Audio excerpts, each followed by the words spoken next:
Every so often, I feel I need to remind everyone about the NLS Talking Book Program for those who have difficulty reading because of vision or physical issues, whether permanent or temporary. Any American citizen that can demonstrate that it is difficult to read a book or magazine and can have someone of authority in some kind of proctor role to confirm legitimate need for this service is eligible. It is absolutely free, no cost whatsoever. If materials are sent through the mail, there are no postal fees. Need an audio reader or braille reading machine? It's free. I wish that all government agencies were as organized and as helpful to the people. Do you or someone you know have use for this service? Let's do a talk about.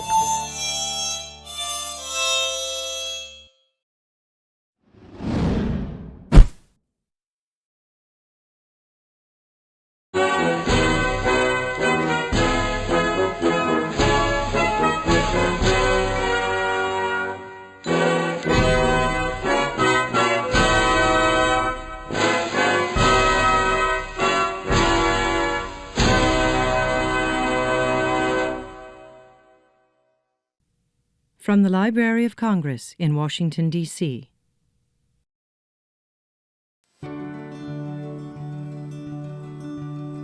There is no place like space. Grandpa, look what I'm reading. Have you read about Astronaut Abby? No, sweetheart, I'd love to, but the print is just too small.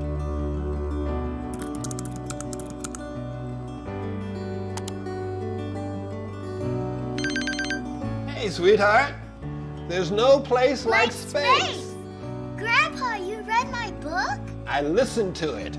Thanks to you two, I enrolled in NLS. NLS is a free library service from the Library of Congress for people who have difficulty reading print due to a visual or physical impairment. Lifetime memberships are free, and all NLS patrons receive a free talking book player upon enrollment. This has been a presentation of the Library of Congress. Visit us at loc.gov. Hello, anyone. I'm Scott Bain. They call me the Old Farmer. NLS Talking Book for the Blind is arguably the best run and organized service that is as helpful as your local librarian. I use the service because I have floaters in my eyes that make reading anything more than a Harbor Freight manual extremely difficult. The floaters do not bother my long-distance vision. They completely blur out on most days. But close-up work is difficult because one eye wants to focus one way and the other eye focuses differently. The end result is headaches and dizziness. Some days it's even hard to use the computer screen, and I have a pretty good sized screen. The application form is easy to fill out. Someone of authority, a doctor, nurse, pastor, mayor, and most presidents of the United States can state that you need the service. A law was passed that allows for this service, and in addition, many publishers donate their own recordings of books for use in this program. My doctor's office is a big office. I'm trying to get them to be a resource that will explain this service to patients who may qualify. It doesn't have to be a vision issue. Let's say you broke both arms and they're in a cast. You would qualify to temporarily use the service. It is available worldwide to any American citizen. You can have a free digital audio player mailed to you, or you can use a downloadable app for both versions of smartphones. There are thousands of books in many languages, and the same is true for Braille books. And now there's a Braille reader that will read the book for you. As for me, if I did not have this service, I would not be reading. In this case, listening to books. Once the talking book system got off of using cassettes and 16 RPM records, the service became as good and in some cases even better than the commercial audiobooks. At the end of this video, I will play for you a book description so that you can hear for yourself the quality of recordings. I won't play the actual reading of the book due to copyright restrictions. At the beginning of each recording, the title, author, reader's name, a Library of Congress description, the book jacket, and other books written by the author is given. This is what I will play for you so that you get an idea of what it sounds like when you listen to a book. Since I don't read Braille, I cannot review the Braille system. So if you qualify and can read Braille, sign up and give it a try. If you read Braille and use the service, please leave a comment if you can so that others will know how good it is. I would imagine it's a similar quality to the talking book system. The location of the State of Michigan branch of the Library for the Blind is downtown Lansing in the Michigan Museum building. There are also branch offices throughout the state. Each state has the service available, and this is where most of the contact will be made. There is also a catalog that is sent out about 4 times a year listing materials that are available. I always keep the contact information available below if you are interested. Many times in the past, if I knew someone who could use the services, I would ask if they are interested after playing a sample or loaning them my machine for a day or two. If they are interested, then I would fill out the paperwork, get it authorized, go and get a player, a catalog, and several books to get them started. This was before it was online. I had some eye surgery done back in my 20s and held onto the machine so that I could show the service to those who could use it. The state office knew I was doing it. So if you or someone you know is interested and would qualify, the contact information can be found below. And now for the next 4 minutes and some seconds, you can listen to how good the quality is of these recordings. Thank you for watching. Library of Congress annotation. Los Angeles has been devastated by a weaponized microbe, and memory has become the currency of power. The verified, who have memory, use invented mythology to maintain control over the mindless and nameless. A handful of individuals, however, threatens to upset this delicate power balance. Some strong language. Bestseller, 2017. From the book jacket. From the acclaimed screenwriter, director, and author, a panoramic vision, suspenseful, comedic, prophetic, set in a near-future California that has been devastated by a memory-destroying virus called NK3.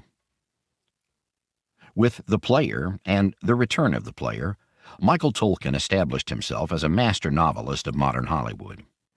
In his latest novel, the HLYWOD sign presides over a Los Angeles devastated by NK3, a weaponized microbe that has deleted human memory.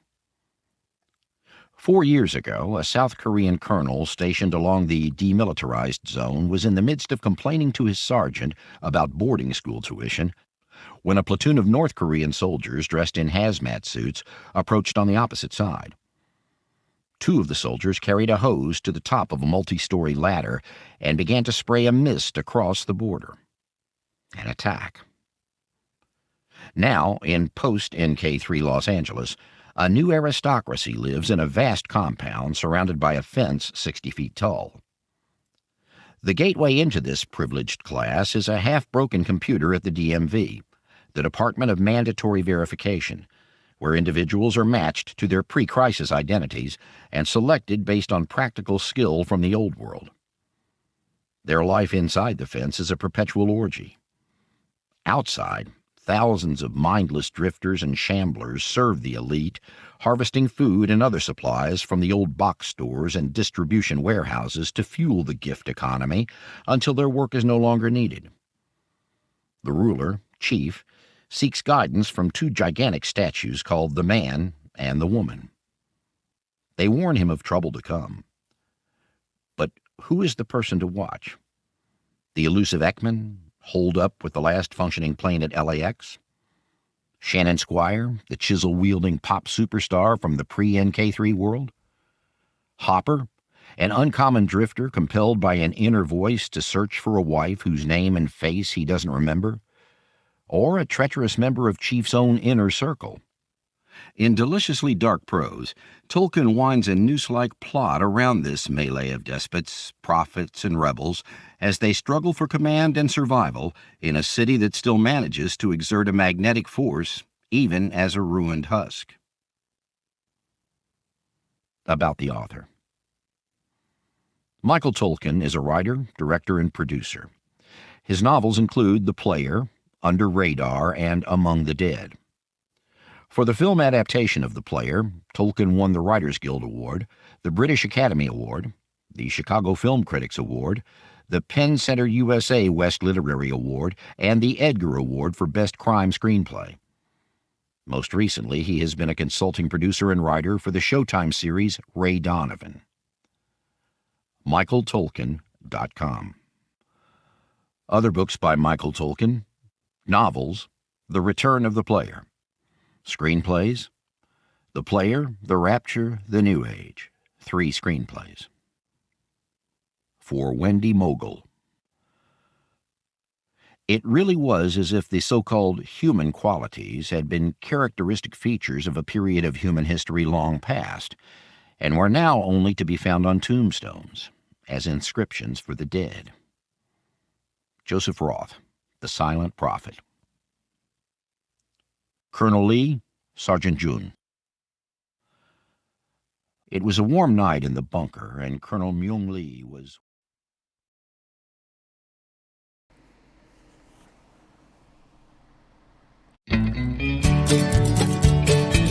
Before we go, thank you to our subscribers who helped us reach over the 1,000 subscription mark. It's very humbling to receive the support from our subscribers.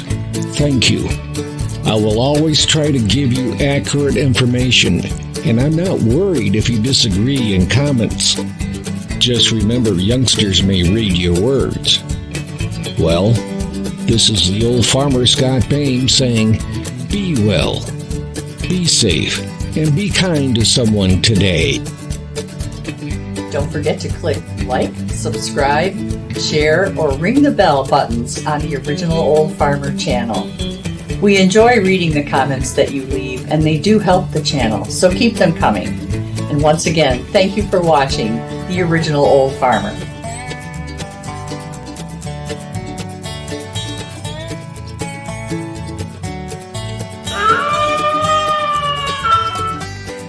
The VFW National Home for Children, providing families of veterans and active duty military opportunities for growth and development in a nurturing community. Please consider a donation to help their children and families. I.C. Rhodes speaking.